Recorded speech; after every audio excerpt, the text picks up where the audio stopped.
And with that, I want to wish you all the best on this a lovely December Monday here in this lovely country we call Suriname. I'm Dr. Love in studio with you, and tonight is no different than all the other nights that we have endured so far. But we call it Monday night.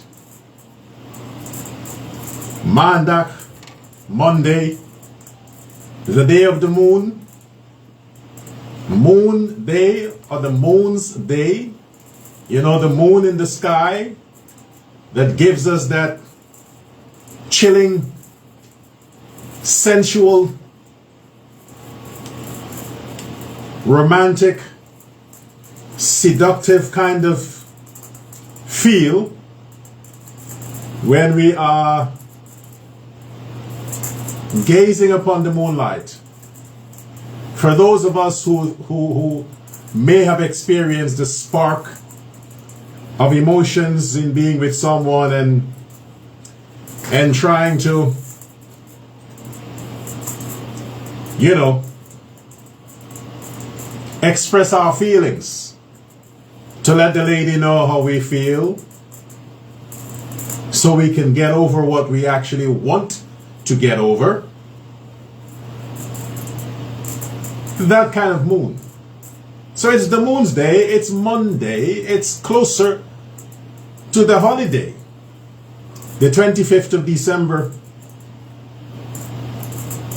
when we celebrate our stupidity. Somebody said I'm controversial. I need to bridle my mouth. But I'm sorry. It's not possible. But in fact, that's what we do. But I like the season. I like the vibe. I like the excitement. I like the emotions that accompany the end of the calendar year, the Gregorian calendar year.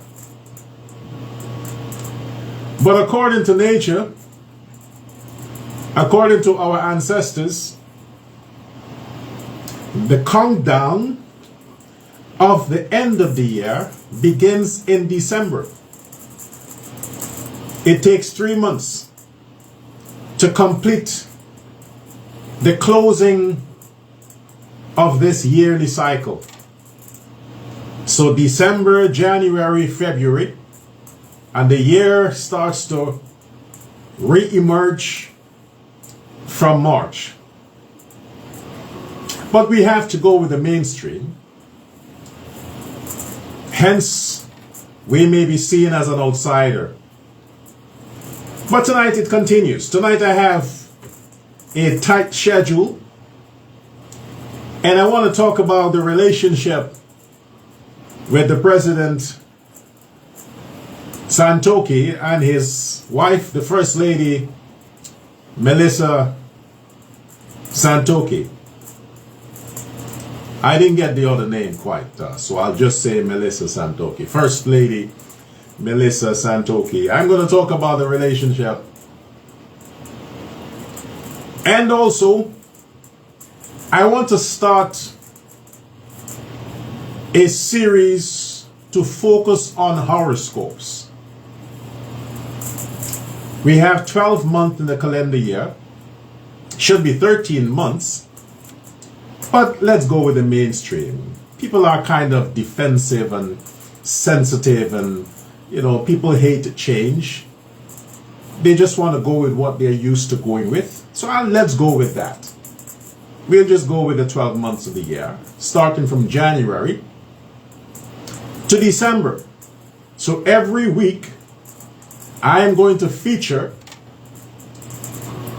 some things on each month.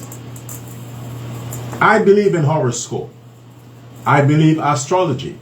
I believe in astrology. I'm a student of astrology. If you don't believe in astrology, that's your problem. I believe in astrology more than I believe in religion. As a matter of fact, religion gets its theme and its essence from astrology. That is where they extracted religion from, astrology. So whether you believe in astrology or you think it's of the devil, it's unfortunate, because you believe in the days of the week, you believe in the months of the year, you believe in the time that you carry on your hand, on that piece of device you call a watch. You have it on your telephone, on your computer. You have a clock on your wall. All of that is astrology. So whether you believe it or not, it's everywhere.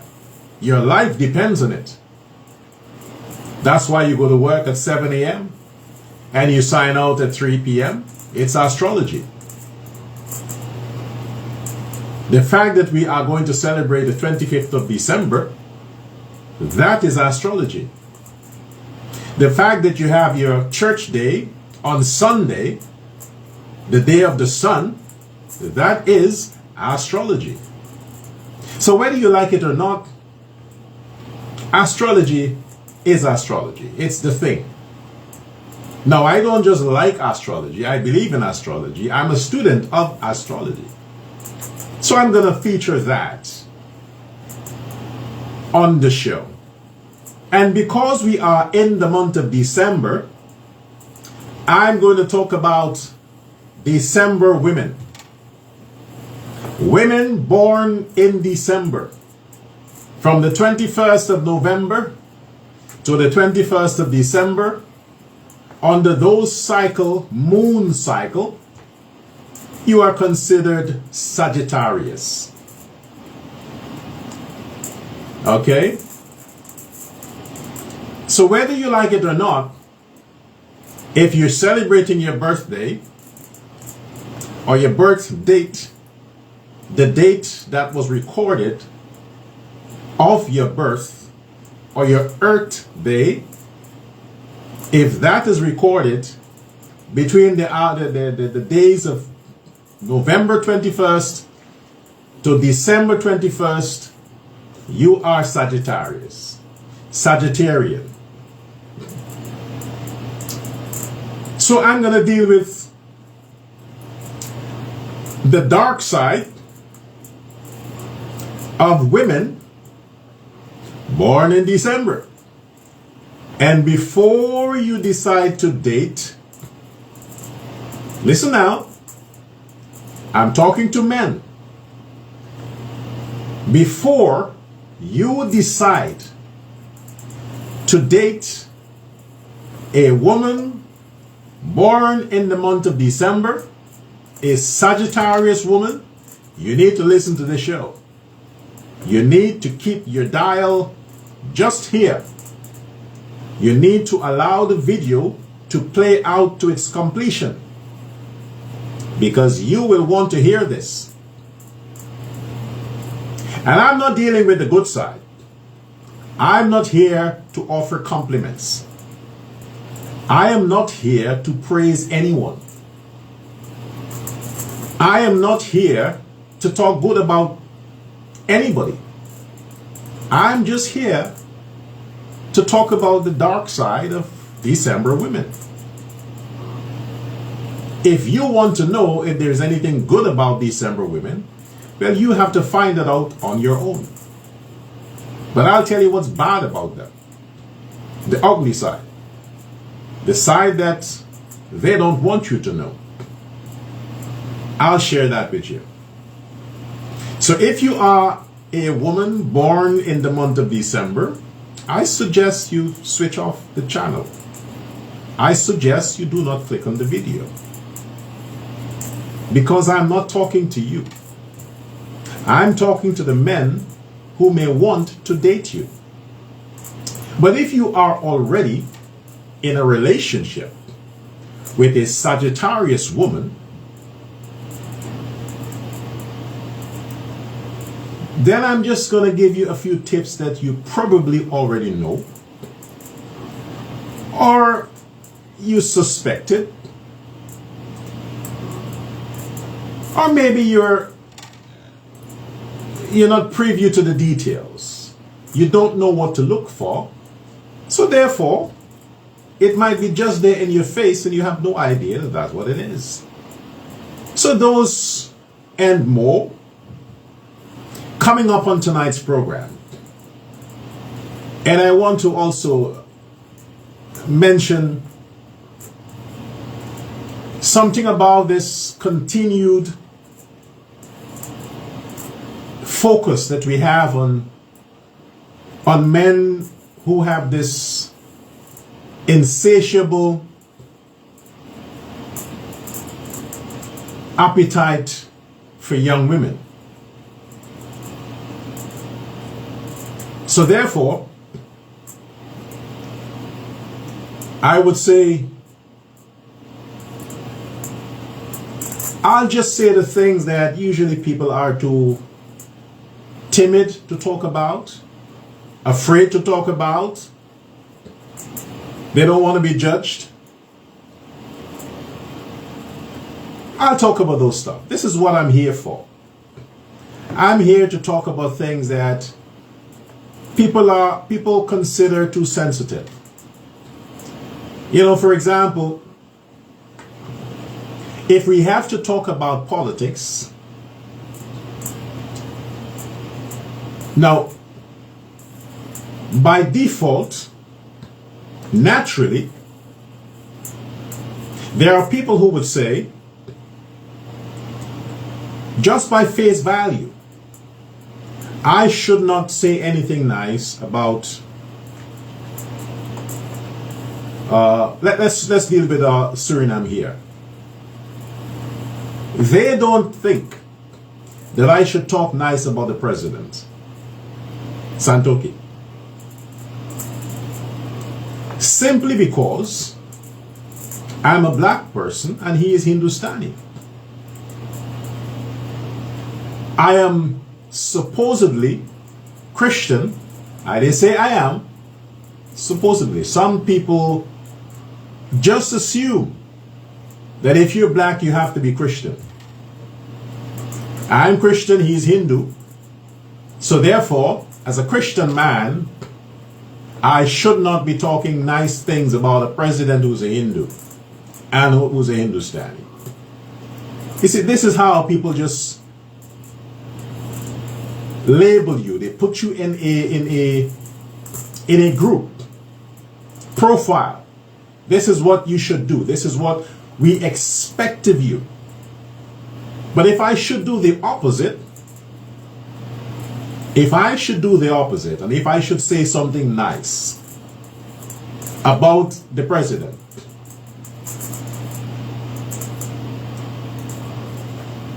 I'll be considered a sellout. Or he's a sellout. He's a house slave. You know, he's a soup drinker. He's a slimer. He hates his own people. He shouldn't be talking nice about another race. And this is not just something that is unique to this country. It also happened elsewhere. I face a lot of criticism on social media. People sending me private messages on TikTok and so on because I talk nice about Irfan Ali, President Irfan Ali. They don't think I should. But who are the people who are doing that? Black people. Why are you talking nice about, you're a sellout, you're this, you're that, and they're judging me. They have no idea as to the history. They just assume that if you look a certain way, you should automatically walk a certain way. But I'm not the type. I speak the truth to facts. I don't make stuff up. So on the Dr. Love Show, I try to be inclusive, touching every issue. Because love transcends. Love is not just about from a man to a woman. Love for country, love for talent, love for industry. You understand? Love is not limited to relationship. It's quite the opposite. The opposite is people don't love each other in relationship. They don't. I've said this many times before. People do not love each other in relationship. As a matter of fact, I want you to do me a favor right now. I want you to check on the meaning of the word narcissists. Just Google that word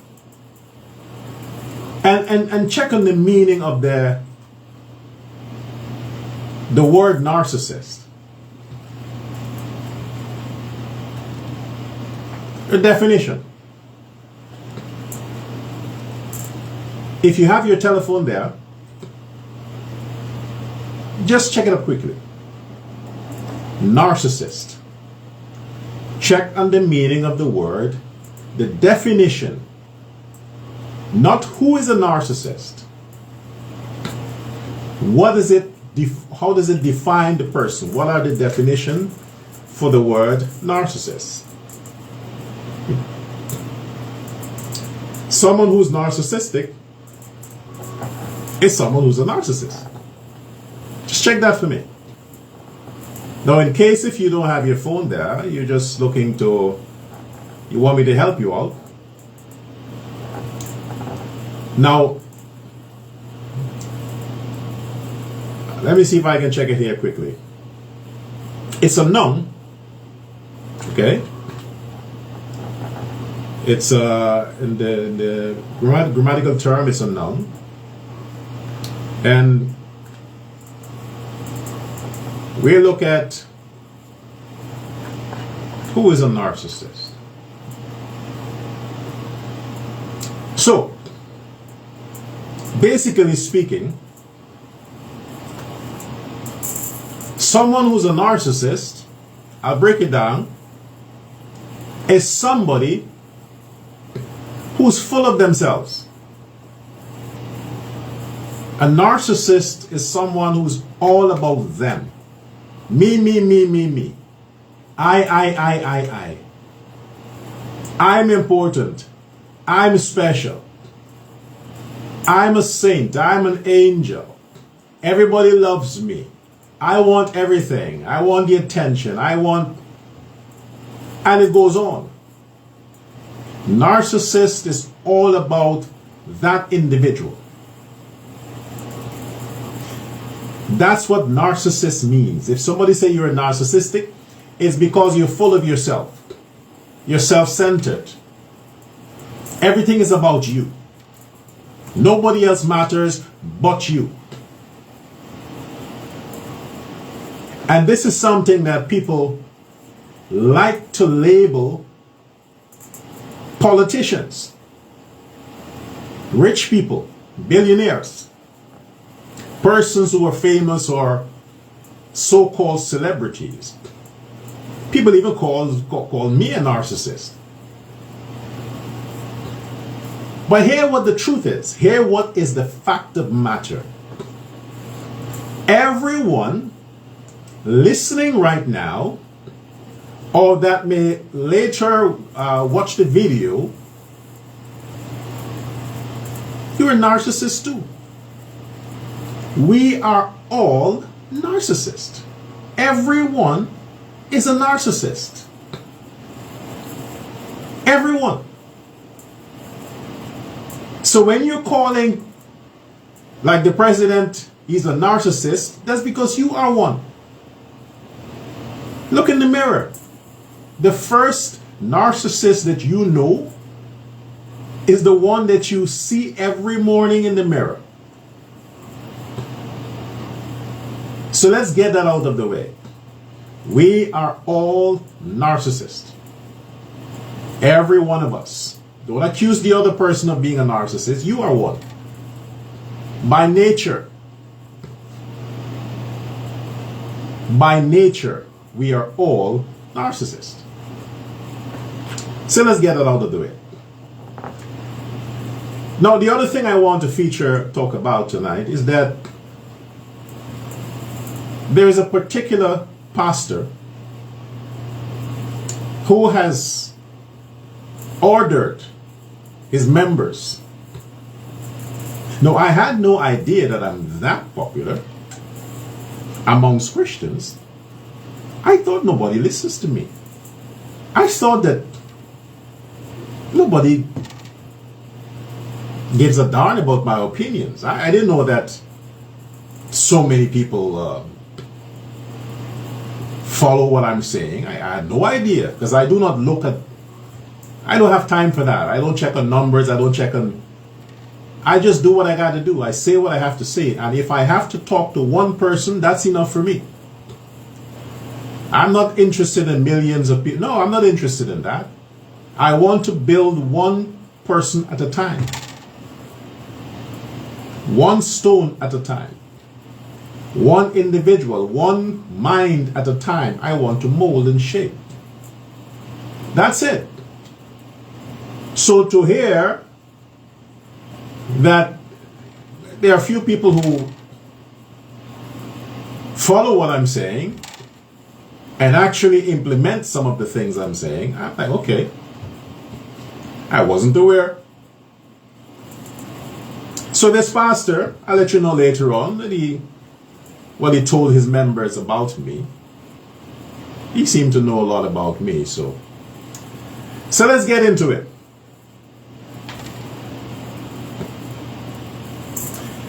I saw on Star News the swearing in of some of the new ministers that are installed. I think 1 and 2 deputy ministers.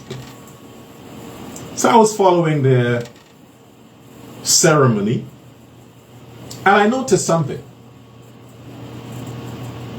which calls for concern. And what I noticed,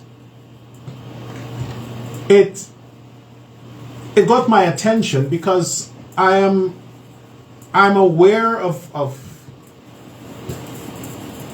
certain details. So I know what to look for. And I saw these, I saw something I was able to recognize in the whole proceeding. And that made me arrive at the conclusion that you would not want to hear this. You would not want to hear this. But from what I saw, what I recognize,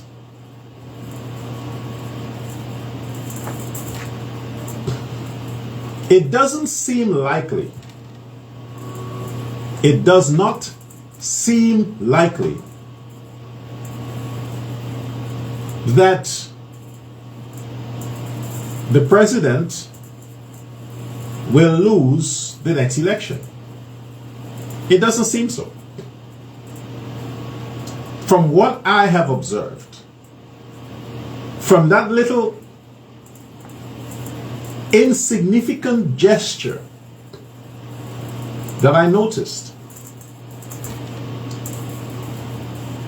I've seen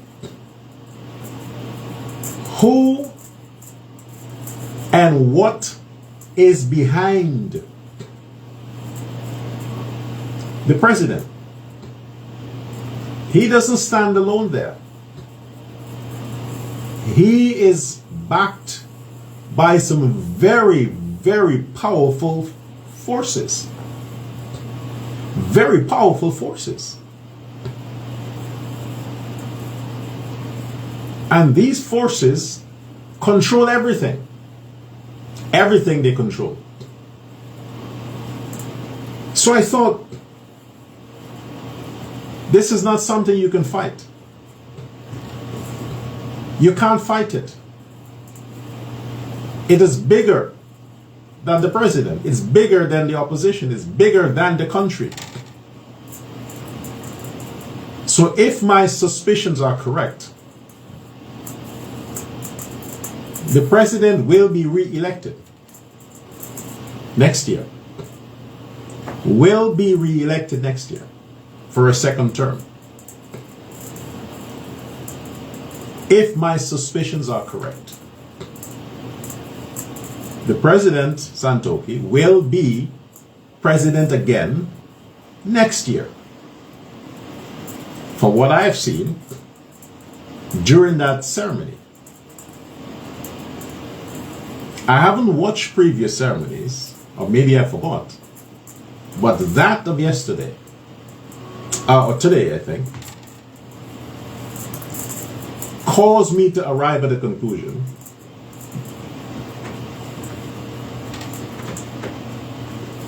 that there ain't no way he's going to lose. There ain't no way.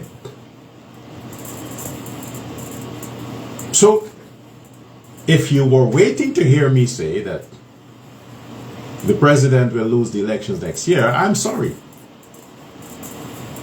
It was not my observation. And I know what I'm saying. I know what I'm saying. Now, I would not give that kind of detail on this platform. But take my word for it. The next elections in Suriname would secure the current president, Chandrika Prasad Santokhi, a second term.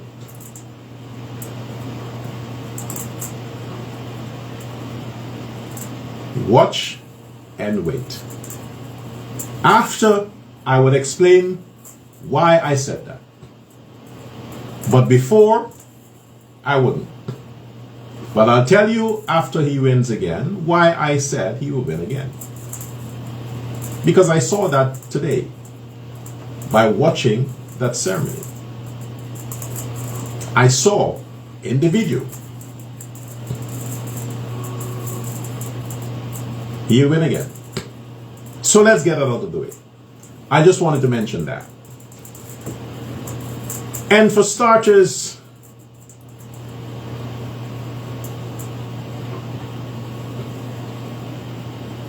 yes,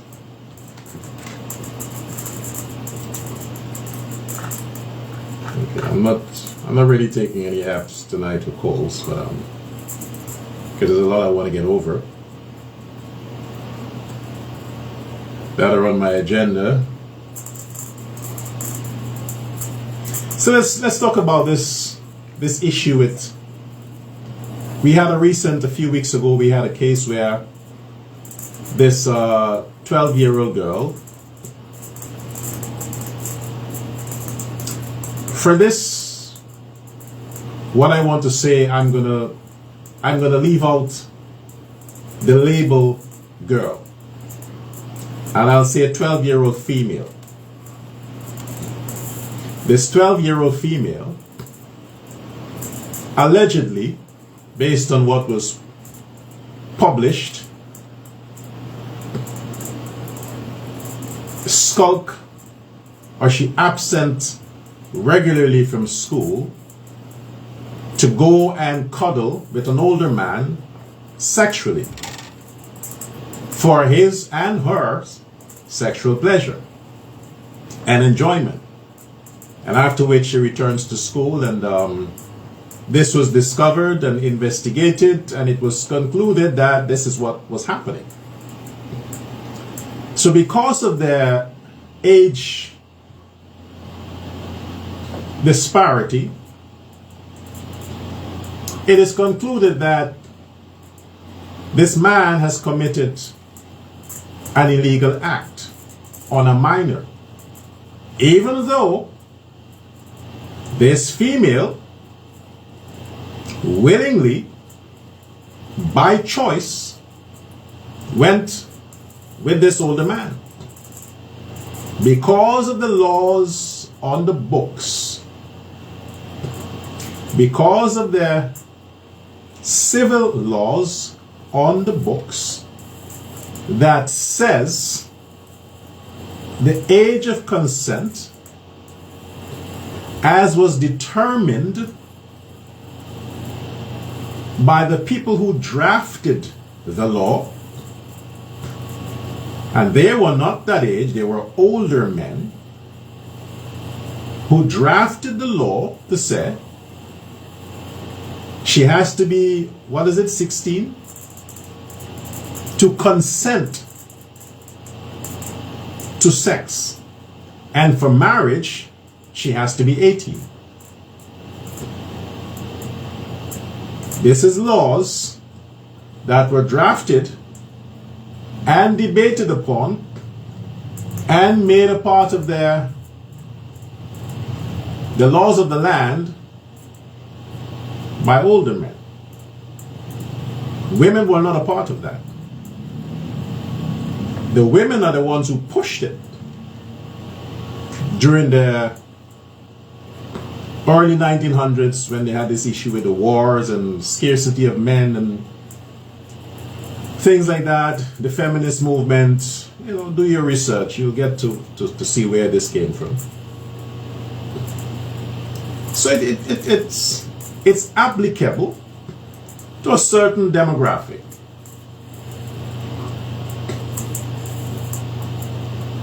Now, I've talked about this issue before.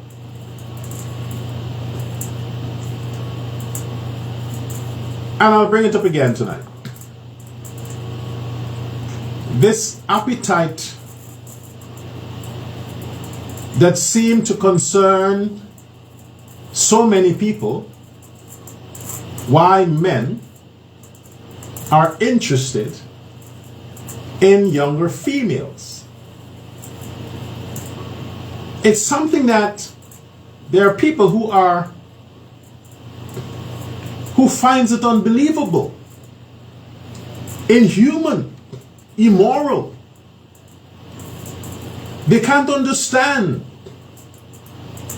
why men would be sexually aroused by looking at young boobs and a young face, and they can't understand. They don't get it. But these same people,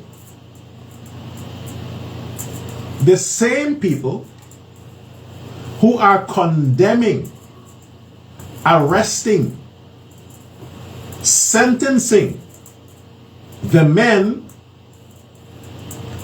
who are, for the want of a word, caught with these young females, check their browser history. Take their laptops, check their browser history, and see what sex sites they subscribe to. See what images they are searching on Google. See what videos they look at when no one is looking. The same people who are talking about the men who are going with these younger females, check them out. They're no different. They are no different. Until they get caught, then you see they're just men. From the priest to the police, from the judge to the criminal, all men under the sun. Every single male under the sun that rises every day, every single male under the sun, if given a choice without consequences, will also pursue younger female. Everyone.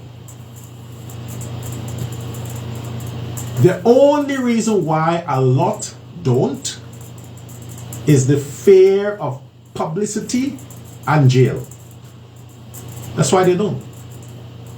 So what do? They position themselves in places where they have easy access to young females.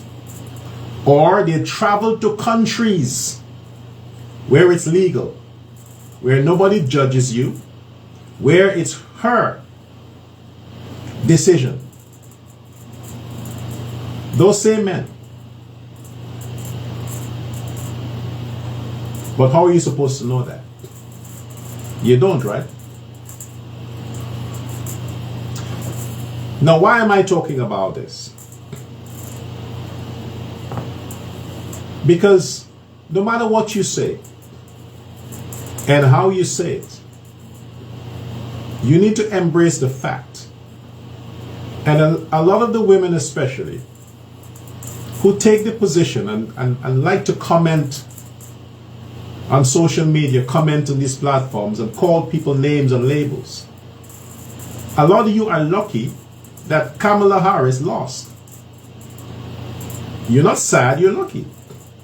If she had won, if Kamala Harris from the Democratic Party in America had won the election and became the next president of the United States, that stuff with sleeping with young females would no longer be illegal. Okay, here's why. Slavery was legal, wasn't it? The uses of cocaine was legal, wasn't it? Marijuana, now it's legal again, but before it became illegal, it was legal. All the things that we now are presented with as the don'ts, that you can't do this, that this is illegal and that's illegal and this is illegal and that's illegal, once it was legal. The celebration of Christmas that's coming up used to be illegal. You could be killed if you were caught celebrating Christmas. That used to be illegal. Now the whole world does it and even blesses it. Says from God. But it used to be illegal. Who made it legal? Men. Governments did. More specifically, the American government. Everything we have right now that our countries are affected by, the laws that we have in our country that governs us, every law was forced upon us by the Americans. They exported their culture, their do's and don'ts. You know the whole white wedding thing? Wedding bells. I do. Do you swear? It's American culture. Exported to the rest of the world. Now everybody must have a white wedding. Everybody must have a bridesmaid and all these kinds of stuff. It's an American thing. Before it used to be called witchcraft. Worship to the earth goddess. Now it's a Christian thing. It's a religious thing. You get my point? Before, interactions with a young female, 12, 13, whatever, was legal. As a matter of fact, there was no law attached to it. It was a cultural thing. When she sees her menses, when she starts her period, her monthly cycle, she becomes a woman. Therefore, she is eligible for marriage, eligible for procreation. She's now a worthy candidate, and men can seek her, ask for her. It's still the case in the Zulu nation in South Africa, the Ashantis, some cultures in India, in China. It's still happening. But in the West, where the Americans control, it's considered illegal. You're called a pedophile. But in those cultures, in Africa, those places, that word don't exist. She's a woman now.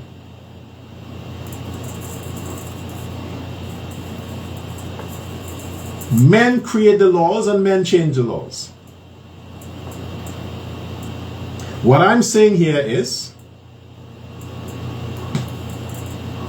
why would you want to send a man to prison for doing what people naturally do? If a young female have the need for sex, why is that immoral or illegal? The same appetite she has for food, The same way she feels hungry and she wants to go to the toilet, she feels horny. But what we do, we expose them to toys and other little boys around the place that exploit them. And then she's 15 and she's pregnant for a boy who's 14. That's fine. The boy can't even help himself. But if it's for an older man, he's called a pedophile. But he is a worthy candidate and she is a worthy candidate.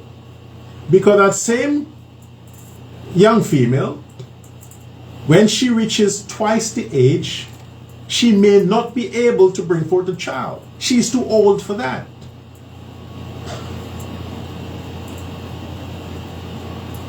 I met a couple today.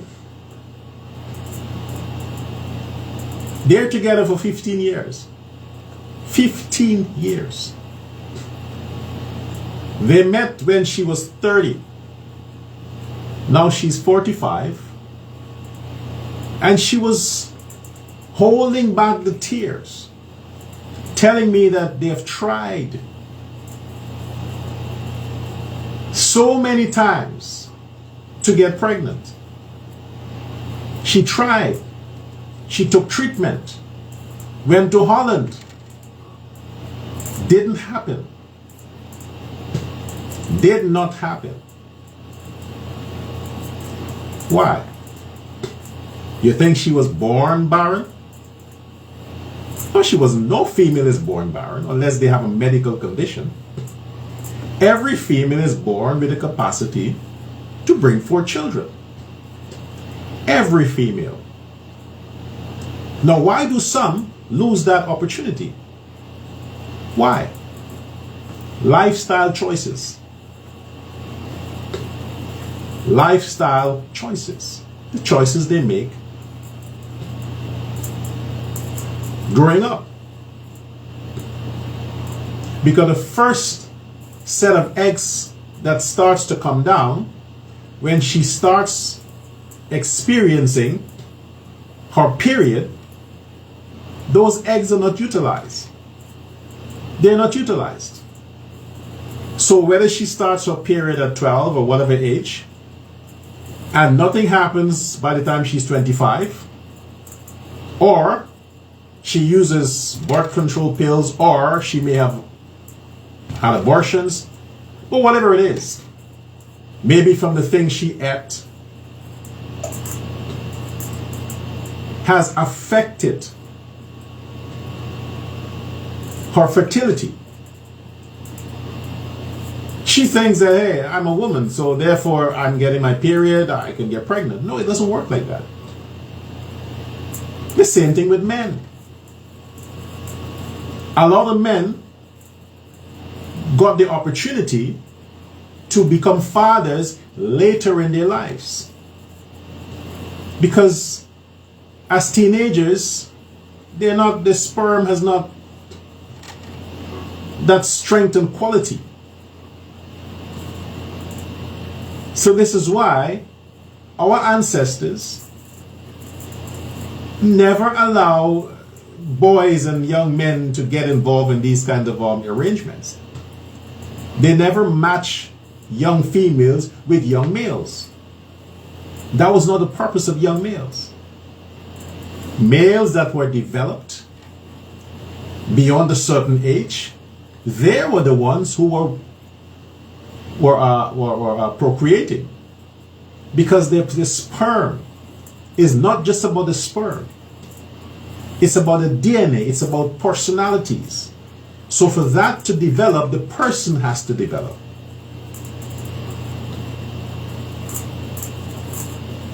No, that's another line of discussion there. But so when you have issues where you suppress the woman's ability, the female's ability to procreate early,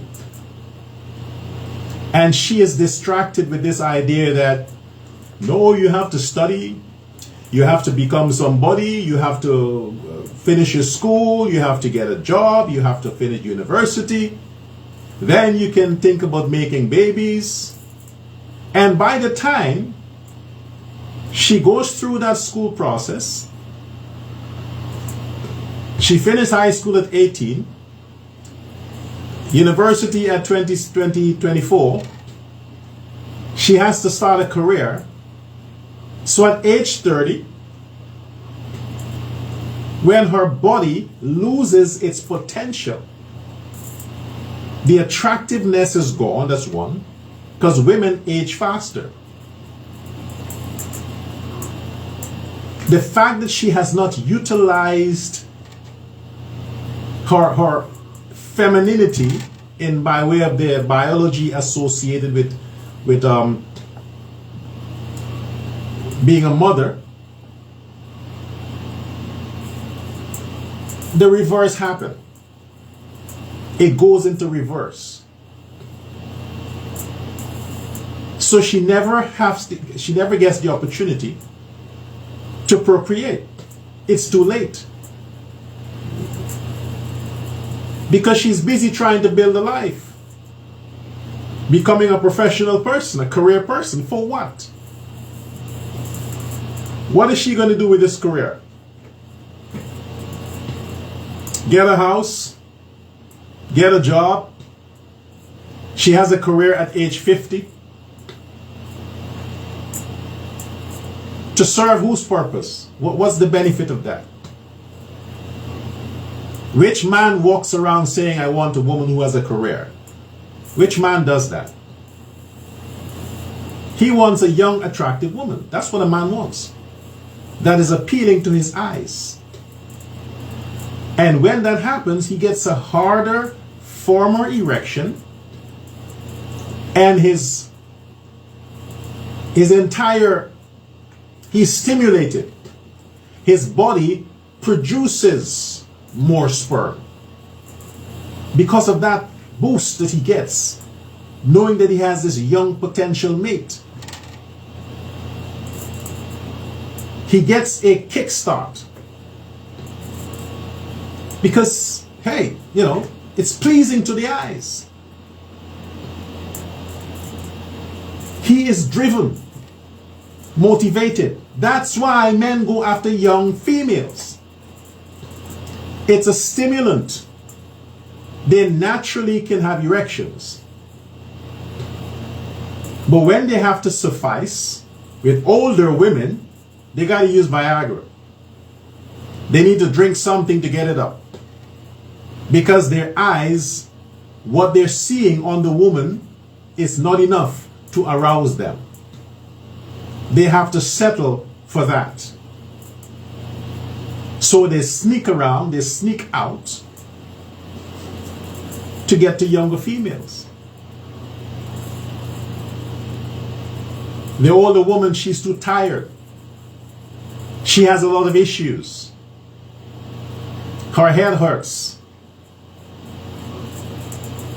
She needs a massage first. You gotta buy her a gift, sing her a lullaby, cook her a dinner, just to get sex. The young female is excited to become a mother. She's excited to be wanted, to be needed. She's willing, wants the experience. And men are eager to teach. These are some of the facts that we need to understand.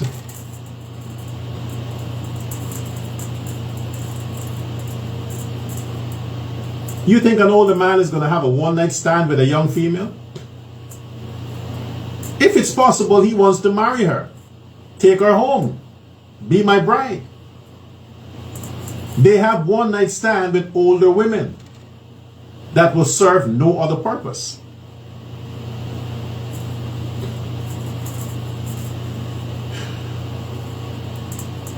Again, if Kamala Harris had won the elections, what I'm saying here would make more sense. But they'll try again. 2028,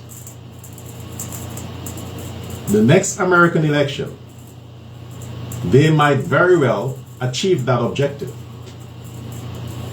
But in the meantime, let's move on.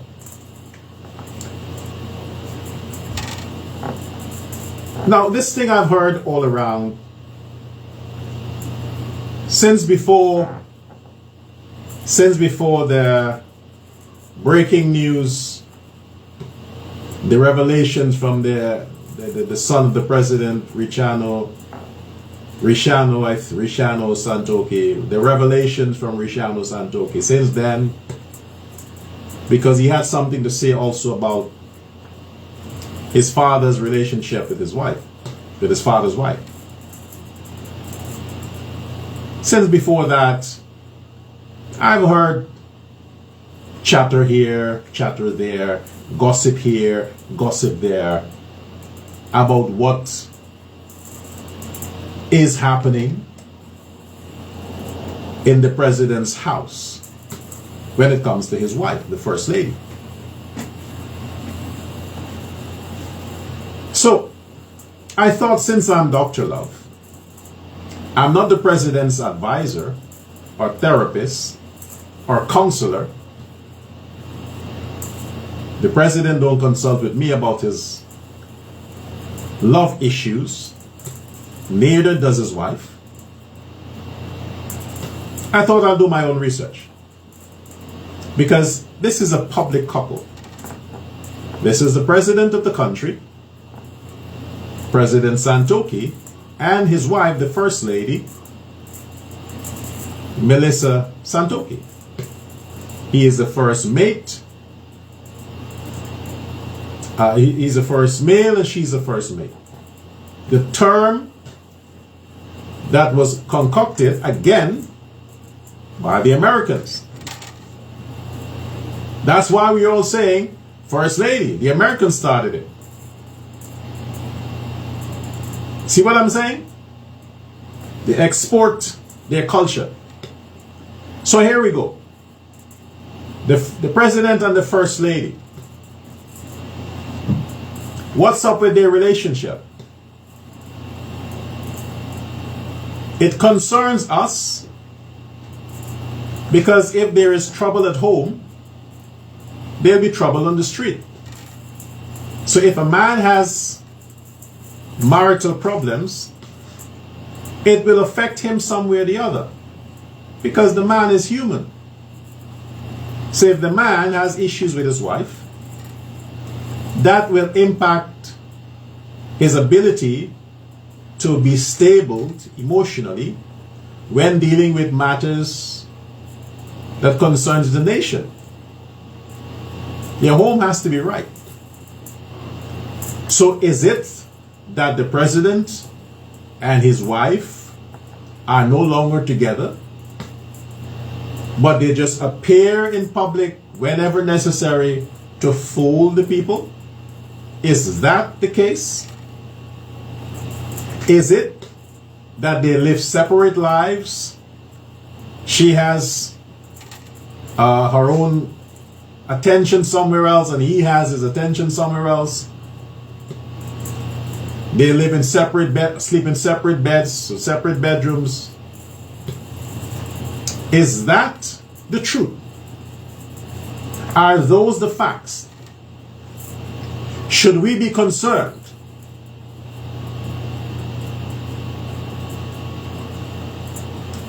Here, what is my take on that? First of all, I have established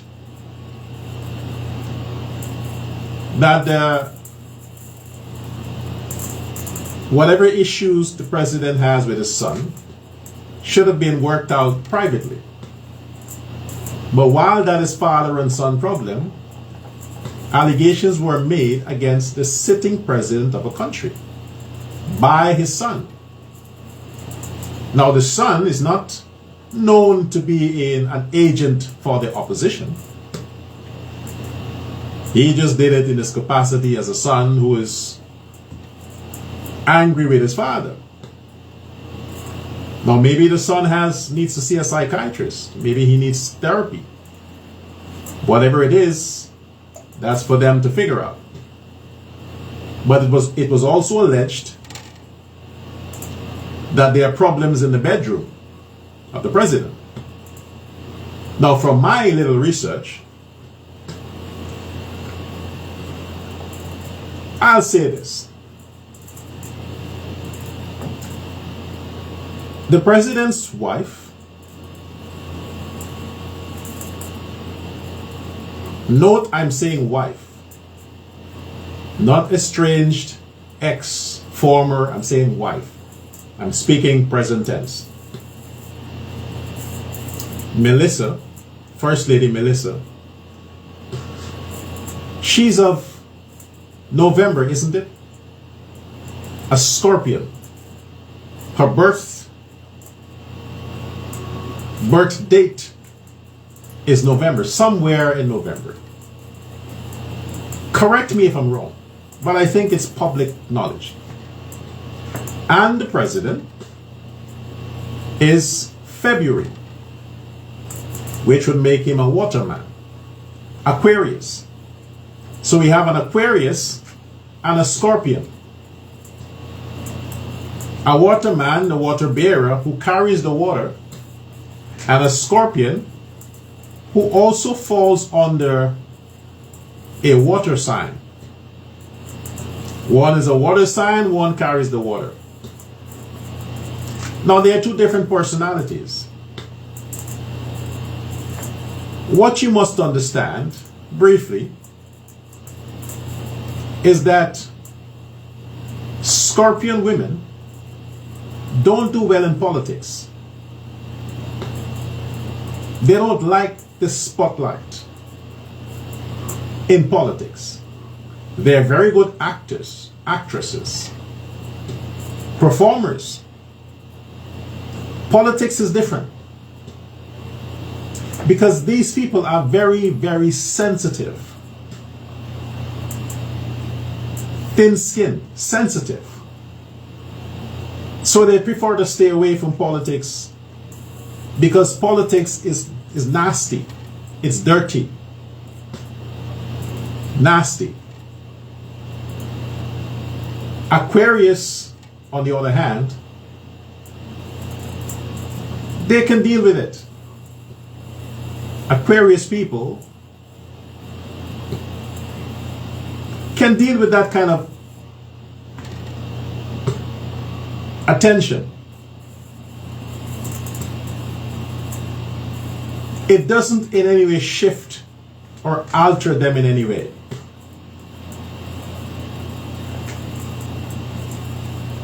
I think it's commendable for the president to recognize his wife's personality and understand that, hey, it's my job to protect my woman.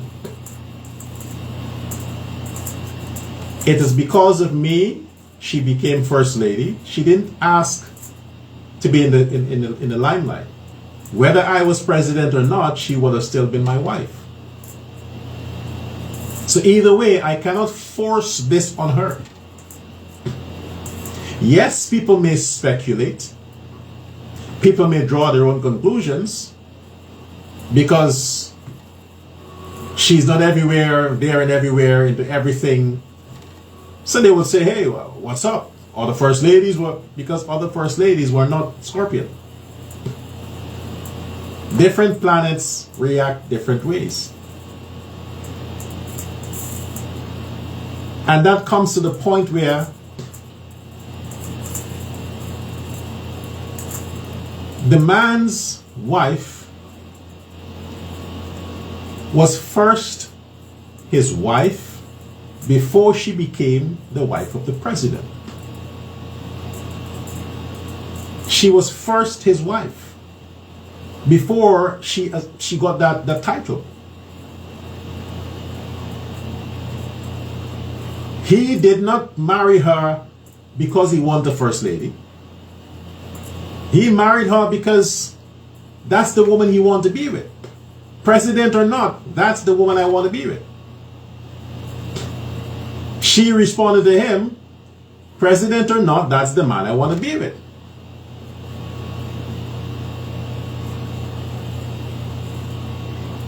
That's the bottom line. So So because they do not live their relationship in the public, because they are not having sex so that the whole country see, or kissing and petting and necking so everybody can watch and gossip and get horny, the best conclusion to arrive at is that they're separated. I mean, the vice president of Guyana, Barra Jagdeo, there are people here, politicians here, who accuse him of being a homosexual. He never had a woman. He has no kids. And he shocked everyone when he introduced his children and his wife to the whole world. Grown children. Now they stop with the gay talk. He protected his family because he's the politician, not them. It was necessary for him to introduce them to the world, and he did it when he thought it was the right time. But before that, everybody thought the man likes men. He can't make children. He has a wind seed and he has an empty whatever. The same that's happening right now, because the president of Suriname is not living his relationship so everybody can talk about it. The best we can come up with is that he's having problems because they're not pushing it in our faces. It is sad that his son had to say those things, and people, yeah, well, if his son can say that, then it's true. Is the son in his bedroom? Does he live in the same house? Because it's a son, it means that he's speaking the truth. Like I said before, if you are a parent, you know how your children can lie on you and how they have lied on you, made stuff up just to get back at you. Your children are your first enemies before you can experience any other enemy. Your kids are the first. So no, the president and his wife are two grown individuals. They are in a loving relationship. They are a couple. They're still married. They still enjoy each other's company. And there are no problems there. So whether he is president or not, that's his wife. And she will be his wife for a long time. I don't see any divorce in the future. So let's move on from that. The man is good with his wife. They're okay. They love each other. She loves him, he loves her. They're good for each other. And it's good when you have a woman who knows her place. There are some women who want to be the president. They want to do your thing. They want to push themselves in your path. They want to control what you do. So when a man can control his woman, that's the kind of man you can trust.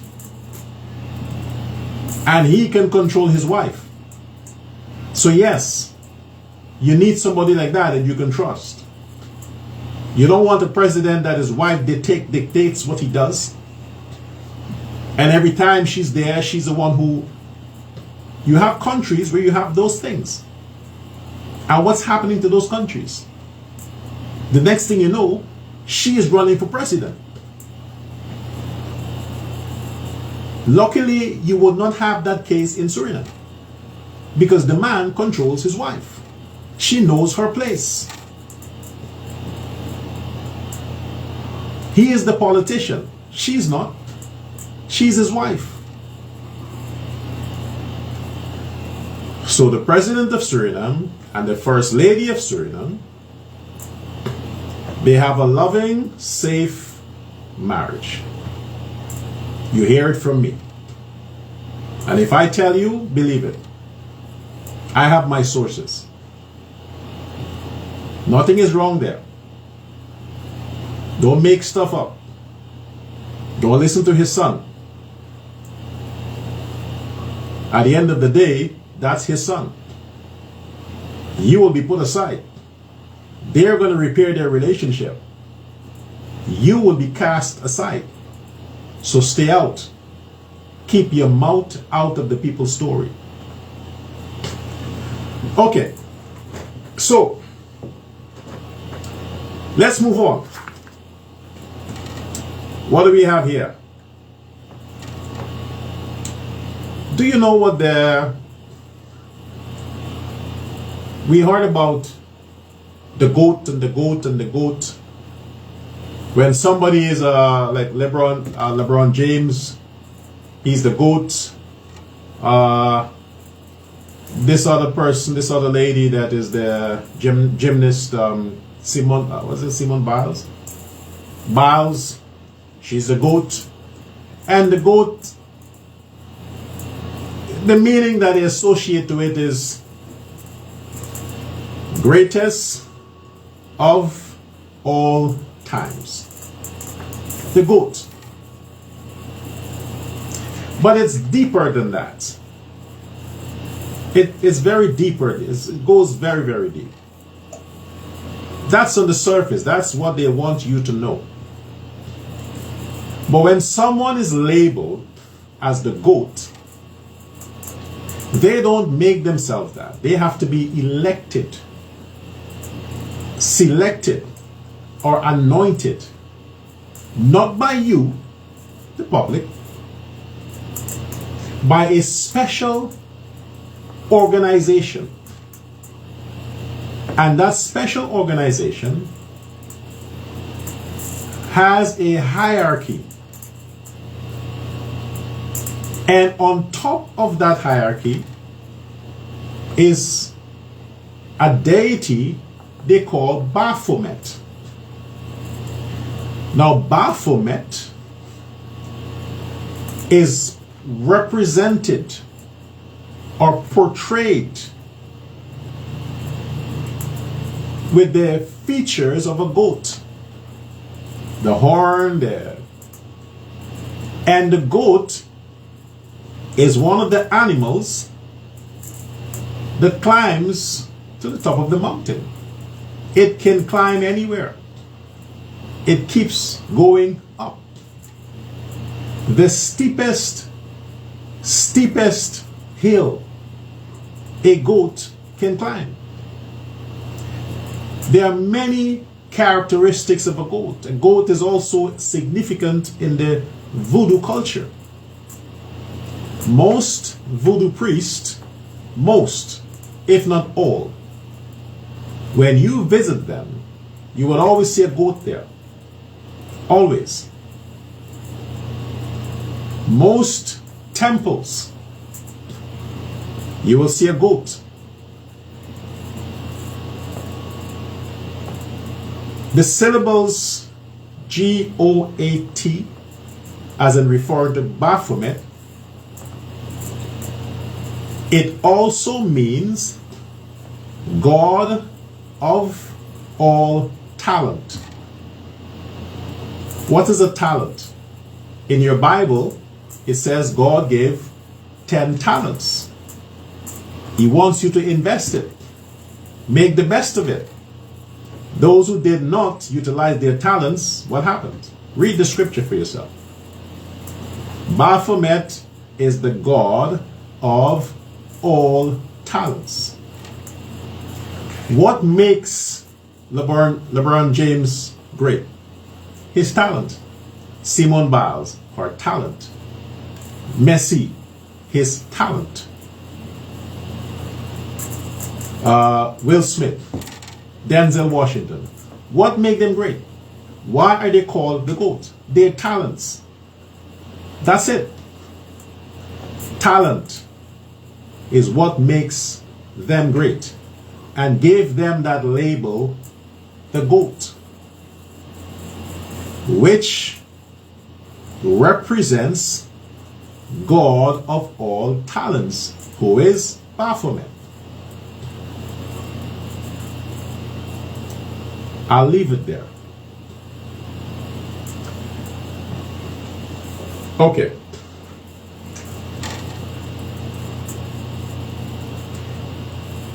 We'll deal with the December women. You see, not all women, not all females can be housewives. Not all females can be girlfriends, partners. Not all females. Not because you're a female, you're born a female, it means that you're destined to be a housewife or somebody's, lover. No. It's not in your DNA. Because that's not the whole purpose as to why women were created. All females, every female, or every human born a female has the capacity, is born with the capacity to be a mother. To be a mother, bring forth a child or children. Every female born under the sun. Everyone. As to why some don't, I've said before, could be a medical problem or just the lifestyle. You have a bad lifestyle, you eat unhealthy, you put off, procrastinate becoming a mother because you want to finish your doctorate, you want to finish your law degree, you want to finish your engineering degree, then you're going to focus on getting children. Shit don't work like that. Nature don't wait on you. Nature says you start early, finish soon. You start late, you may not have a chance. Nature did not say the same for men. Nature said, no, mature better, develop mature, and then you can think of being a daddy. So young women, young girls, most young girls coming up, before they even become a woman, meaning get their periods, they fantasize about what? Becoming a nurse, a doctor, a teacher? No. They fantasize of becoming a mommy. They want dolls to play with. They want to find their Prince Charming so they can marry, make babies. That's what they fantasize over. But when they become reprogrammed and pushed down the road to, hey, books before boys, then they forget all that Prince Charming stuff and face the journey of the pain of living up to the expectations of family. Become something when in fact they become nothing. Because what's the point you being a lawyer or a doctor and you're useless? You can't be somebody's mommy. What's your purpose? That's not your purpose in life. That's what you do to earn some money. Maybe to build yourself a house or whatever. But that's not designed. That's something that you happen to fall into because of society. So every female born is born with the capacity to become a mother. And the earlier the better.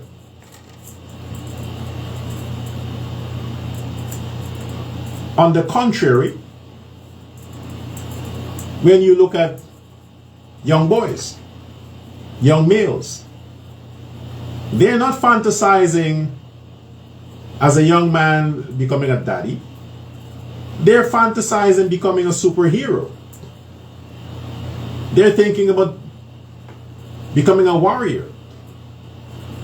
They want to become a champion. They want to build something. They want to save the world.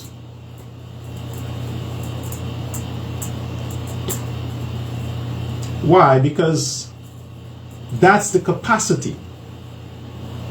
So when a young man is fantasizing being a hero, as he gets older, then the need for offspring comes in. Then he establishes himself. He builds an empire. He's retired. Now he wants to focus on a family. When he has everything. And that young man that grew up to achieve everything, that's the Prince Charming that girl is fantasizing over. That has everything.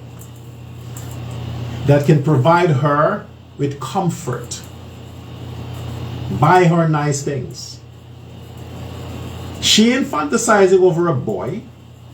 She's fantasizing over a man who is established, who can give her what she needs. And she gave him babies in return. That's the fact. That we need to focus on. So all the guys who might be single and are thinking about, you have this woman, you met this woman, and she happens to be a December woman, you know, that's her horoscope. Some people pay attention to that. Because like I said, education sucks. Because back in the days when it mattered, you learned the essentials. Now it doesn't matter. Now the crap they teach you in school, this is why the kids don't want to go to school these days. Because the nonsense that they teach you, you can't do anything with it. I mean, you have young men and women who graduated from high school, even the university, and they are working for people who don't have any education. Let me limit this to Suriname. I can speak out of, but let me just talk to the audience here. You have Kirpalani, the Lucky Store, or a lot of the big corporations in Suriname. If not all, 99% of the employees are educated. 99%. They either have nothing or university degrees. But look what they're doing. They're selling televisions and clothes and whatever. Look at what they're doing. They spend 15 years studying, going to school, getting themselves educated, only to work in a store and sell items made in China and India. None of it made in Suriname. And they spend all those hours, pain and suffering, attending classes in school and celebrating every year they pass to go to the next class, celebrating the degree, only to be doing this. Now tell me how school benefits. And the people who owns A lot of these big stores, they never saw a university. They don't have time in that. So the things that you learn in school, most of the times, it is not essential for your day-to-day living. You don't utilize it. You don't use it. The information. Most people end up doing something that had nothing to do with what they studied in school. Because the information they gathered from school is not applicable to their daily lives. Look at the bus drivers. A lot of them attended university. Look what they're doing, driving a bus.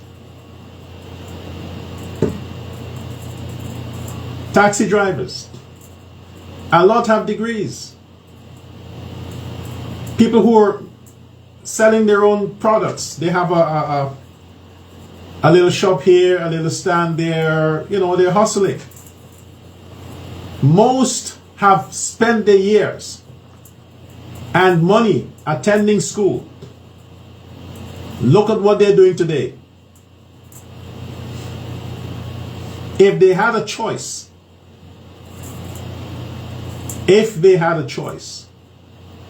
they probably would have gone to a mechanic shop at age 10 and become an apprentice and learn the trade. So by the time they're 15 years old, they're a master mechanic at age 15. By the time they're 20, they have their own mechanic shop.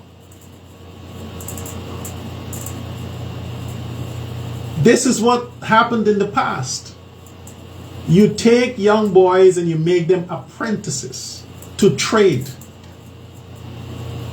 Whether it's construction or masonry or joinery or cooking or...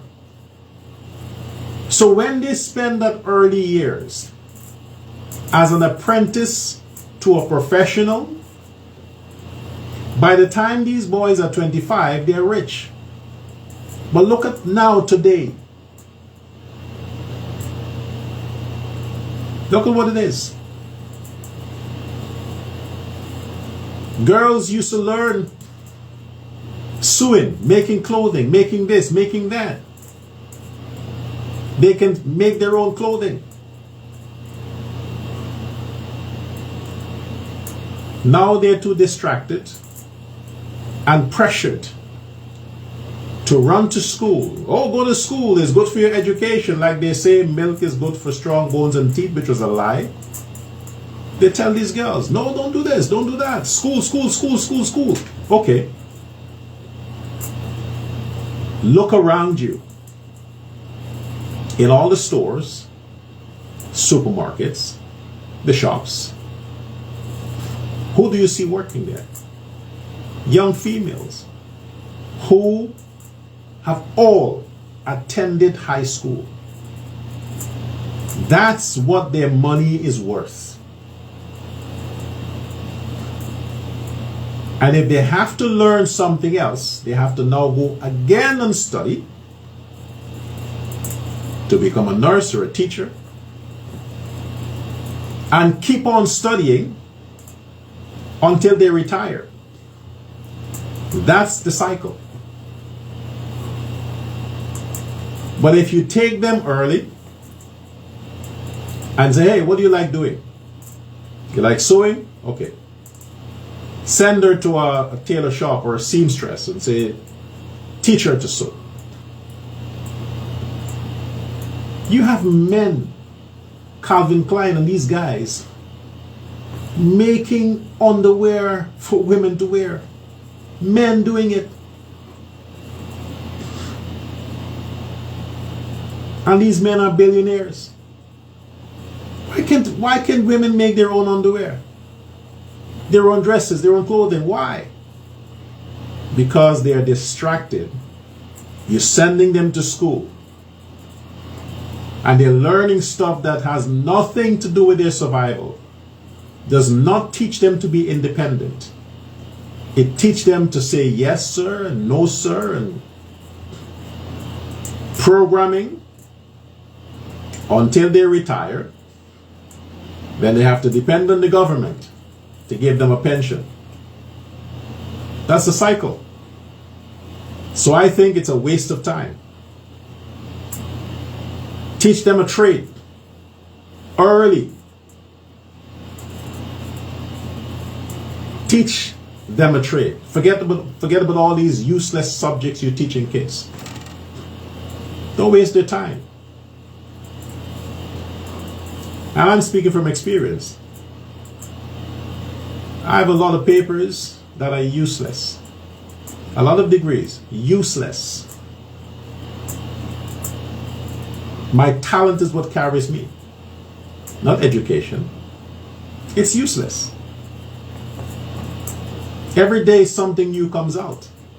You have to keep upgrading yourself by products and services provided by people who had nothing to do with your education. They just think of something and they say, hey, this is it now. You have to learn my stuff. So December women.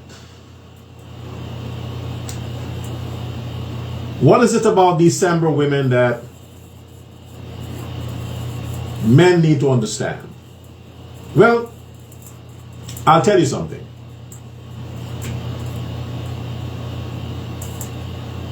Are they narcissists? I've said before, we all are. Every woman is a narcissist. Every woman. I don't think men are narcissistic. I think women are narcissists. Women are more narcissists than men. Because women are all about themselves. Women are obsessed with themselves. They don't give a shit about you, the man. As long as you can do as they say, when they say, how they say, for their pleasure, they keep you around. Otherwise to that, you're not important. They are important. And that's okay. That's how women are created. That's their biology. That's their personality. I have no issues with that. I get it. It's good. Be you. So December women are a pain in the ass. That's a fact. A pain in the ass. A literal pain in the ass. I'm talking about the dark side, the ugly side of December women. Not all women are pain in the ass. December women are.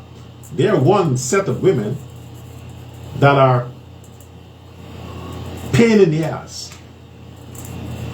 So if you're going to date a December woman, you must understand she's going to stress you the fuck out.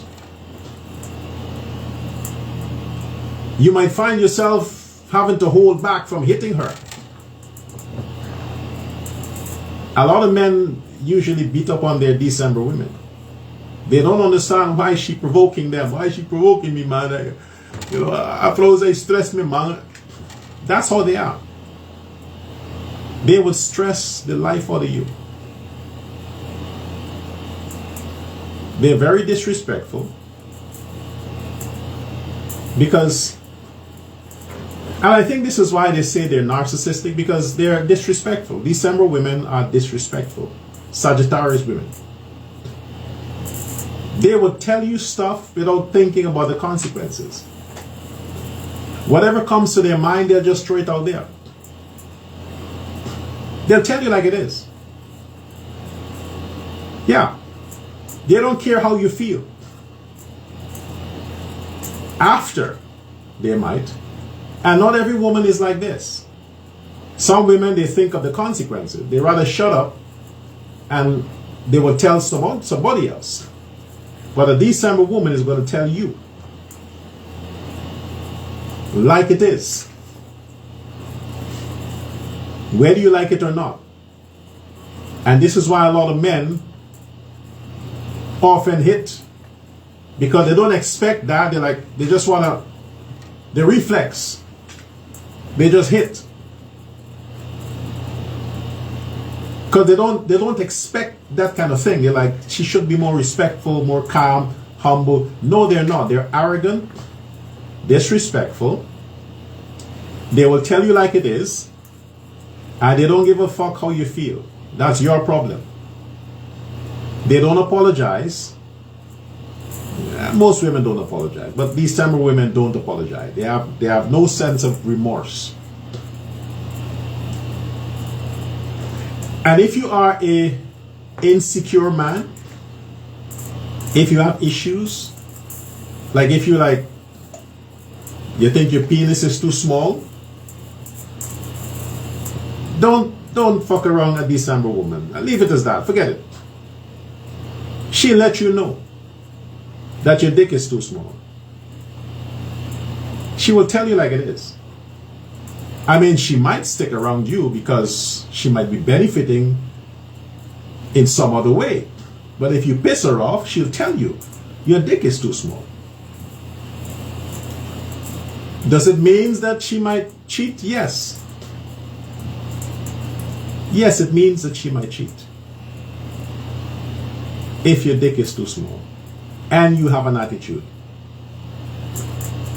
But if you're a nice guy, if you were like, you don't police her, you don't want to tell her, hey, sit there, don't move. If you're not the jealous type, you understand, running through her phone, telling her she can't go, and have fun, she can't take pictures, and December women, which we considered, some people think it's like a dark, ugly side. They're always in the mirror. They're always taking pictures, posting. Everything is a picture. Everything is a picture. And they just publish it. Because they're obsessed with the image. They're like this animal that likes attention. And if they can't get it from you, they'll give it to themselves. So this is why you find they're more a sucker for party. Always going out and late nights and going here and going there and this hangout, that party, this girl's night out, that girl's night out. Every weekend they want to go somewhere. So when they go to these places, they're curious. They drink, they get high, some guy's hitting on them, they will fuck. Yes, naturally they will. They don't want you with them. They want to be free, to explore, to be adventurous. And a part of that adventure is very well means they might be sleeping with other people. Which means they will dump you without thinking. And after they will think. But they will just get rid of you. Especially if you're pissing them off. Especially if you're broke. Especially if you can't deliver sexually. And they go somewhere, hang out with their girls, and some guy hits on them, and the guy looks like he's well endowed and he has some money and he's kind of the adventure type and he's kind of the free spirit. They will fuck him. They will give him some. And if you find out, that's your problem. Or they'll tell you and just end the relationship with you. They'll break your heart. They are heartbreakers. Women born in December. They will break your heart without thinking. Are they loyal? Well, yeah. Most are loyal. But they are loyal to family, not you. They will make children. They love children. They will make children, not necessarily just for you. They make children for themselves. So if you are the baby daddy, or baby's daddy, they might hold that, okay, let me just But it doesn't mean they will not explore and go around. But they'll keep you. But with that split second, they will get rid of you. Because it's not about the heart. The dark side of women born in December is that they don't feel for you. They're not interested in you. Unless you are allowing them to achieve what is it they want to achieve. You can stick around, be there, but let them do their thing.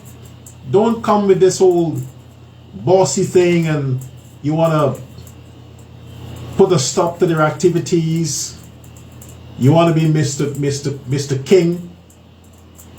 You can't do this, you can't do that. You can't go here, you can't go there. No, brother, you don't do that. With a December woman, you don't do that. The same way you get her, other guys will get her too. And the fact that they're very, very strong-headed, determined and strong-headed, it's even worse. You got to play it cool.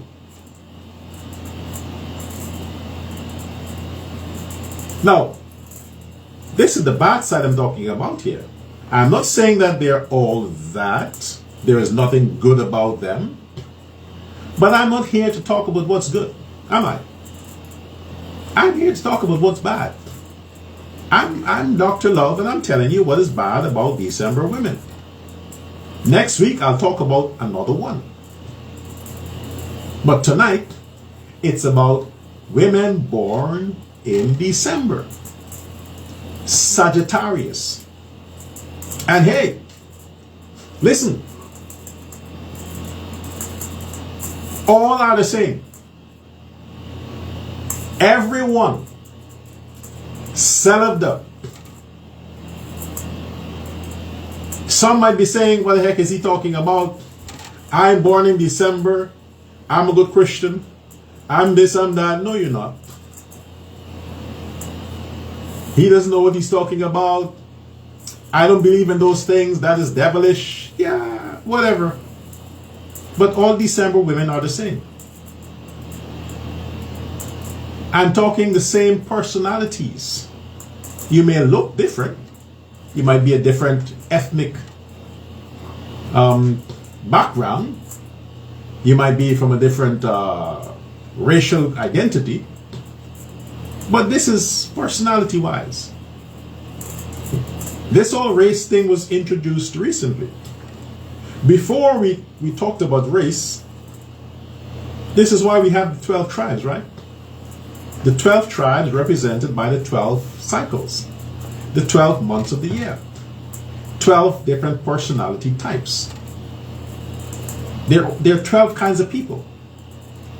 They aren't black and white and no. Those are labels we give to ourselves for political purposes. But in the eyes of nature, in the eyes of the universe, people are identified based on astrology. January to December. And every astrological month or planet is governed by a demigod. And their personalities, characteristics that are attached to these demigods, which are attached to the people who were born under that identity. So every December women are one race. I mean December woman. No matter where in the world you are, no matter what religious conviction you have, no matter what racial identity you attach to yourself, every woman born in the month of December is of the same color in the eyes of astrology and the universe. Their characteristics, their personalities are intertwined. They display a same kind of trait. They are totally different, 100% different from a Capricorn or Scorpion. A woman born in November and a woman born in January are totally different from a woman born in December. Totally different. Everything about them is different. So if you have 100 women born in the month of December, all of them will display the same characteristics. Everyone. So if you are a man and you're going to date a woman in December, that is born in December, I'm telling you, these are the things you need to look out for. If you don't make sense to her, if you're not the adventurous type, you understand?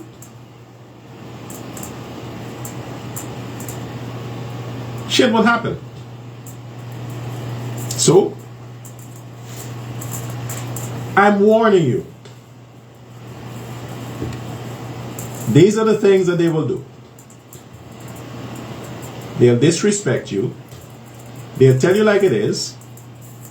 They're going to get away and go places and make excuses, go hang out, have fun, whatever it is, and tell you about it. They will break up with you without thinking, cheat on you without thinking. They might even be in a relationship with you but make a child for somebody else. The whole point of this is that they're not interested in how you feel. It's just about them. But like I said, there are some good traits. But I'm not here to talk about the good. You have to find that out yourself. So if you are dating or you're with a woman in December, you're married to one, you're dating one, and she has some good qualities that you like, that's good for you. I'm just talking about the bad ones. So if you hear the bad things and you still want to go ahead, maybe you think you can change that. Maybe you think that, people change. It's not an issue. I'm sorry to tell you that it don't work like that. If you're born as a December person, you will die as a December person. Nothing will change you. Nothing. That's in your DNA. Nothing can change that. That's what it is. You are who you are. The only change is that you have to change the people that you date until you can find somebody who reflects who you are. And you are comfortable with that kind of person. But even if a December person decides to compromise and try to suppress their own lusts, their own needs, after a while, it will overpower them. After a while. You cannot hold back who you are for too long. You can't. They will rebel and just end up doing whatever comes natural. So you find a lot of young females are rebellious to their parents. Why is this girl like this? She's always running around boys. She's getting away, going there, because she's December. If she's like that as a girl, she'll be like that as a woman. Some things are unavoidable. You have to understand what you're dealing with and make adjustments to accommodate their personality. So next week, sorry, I'm going to deal with another month. Tonight I decided that since we are in the month of December, I'm going to feature the dark side of December women.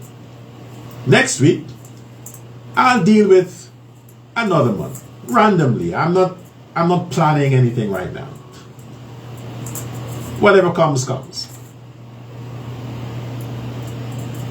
So in this segment here, I want to talk to this pastor. Listen, man, I don't know you personally. When I'm talking about churches or ghetto churches, I'm talking about ghetto churches in general. All the people who like to say I'm from the ghetto and ghetto this and ghetto that, they're stupid. They're uneducated, clueless people who have no freaking idea what the ghetto is. They should do some research. You see, like I said, schools are for fools, because a lot of them went to school, but they haven't learned anything. They don't teach you the history of the ghetto in schools. But if you do your research and understand the history of the ghetto, where it started, why it started, and what was the purpose of the ghetto, you will never identify yourself being from the ghetto. Do some research. So when I talk about ghetto churches, I'm talking about a system, a lifestyle, a mentality, a position, a social status. Because ghetto is referred to the lowest of the lowest. It is below poverty. It's the same class as a slum. Some countries, they don't say ghetto, they say slum. Because ghetto is too much of a derogatory term. So they rather use the term slum instead of ghetto. But you have some Negroes who say, oh, ghetto, ghetto, ghetto. There's nothing good about the word. It's a negative vibe. When you say, I'm from this, you are attaching a negative vibe to yourself and your family. Ghetto is not a race. It's a condition. A bad state, social, moral state to be in. That was created for that very purpose. Targeting black people. So when I talk about ghetto churches, I'm talking about the low-life churches. The ones where only stupid people follow. They're clueless. They don't have a choice. They're like a fowl without a head. Running around, you know. They don't know where they are. That's what I'm talking about. So this pastor who is telling his members that I'm evil and I'm a messenger of Satan, like if he knows who Satan is. Yeah, he knows who Satan is, so he knows I'm the messenger of Satan. He doesn't know that Jesus is Satan. He doesn't know that because he doesn't read the Bible. Yeah, Jesus is Lucifer. He said himself that he is Lucifer. So if you're calling me Satan, then who are you? Because you serve Jesus, so you're serving Satan. Anyway, telling the people that don't follow Dr. Love and he's this, he's evil, he's from the devil and whatever. But the people still follow me. Your members told me that, what you said. So I tell them, okay, quit the church. Find another church. If you don't have nothing to do, you have some money to waste. I said, just give it to somebody else. Go to another church. He wants to see if I have influence over his members. Well, I tell them to stop going to that church. Just so he can see that Satan is telling his people to quit the church. I don't know what I've done to offend this man. I mean, I did not call his name or the name of his church. I said ghetto churches. So if your church is in the ghetto, then yeah, you're a ghetto church. But I don't know who you are personally. So for you to tell your members to boycott me, who gives a shit? I don't care. I'm not here because I want to have 1 million listeners or followers. No, of course not. Facebook, Instagram, TikTok are censoring me still. So I don't know how I'm impacting your members. They're still censoring me.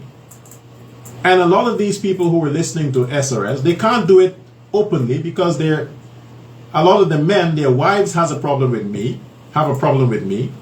So these men have to listen to me in their cars or on their phones with their headphones. They can't use their radio or their music set in the house. Their wives are fighting with them. Why are you listening to that man? Why are you this? Why are you that? So I'm in a bad position. Why you have an issue with me? I'm the good guy here. I'm the innocent one. I'm trying to help. I'm trying to educate your people. To tell them to ignore me is it the godly thing to do? Aren't you supposed to be a Christian? Is it a Christian thing to do? To tell your members to hate me? What would Jesus do? Let me ask you, Pastor X, what would Jesus do? Think about it. For now, happy holidays again. My time is up. I have to go. But until next time, we'll deal with it on another level, another subject next week. And just remember, use your brain. Thinking is still free. You don't pay taxes to think. It's not the old price. It's still free. Use your brain. Think. And when you finish thinking, share your thoughts with the world. Write something nice. Post something nice. Let's hear and read what you were thinking. Don't repeat after somebody else. I want to hear your thoughts. Not for you to quote somebody else. What you say is what I want to hear. Your original thoughts. This is Dr. Love saying, have a good night. Bye-bye now.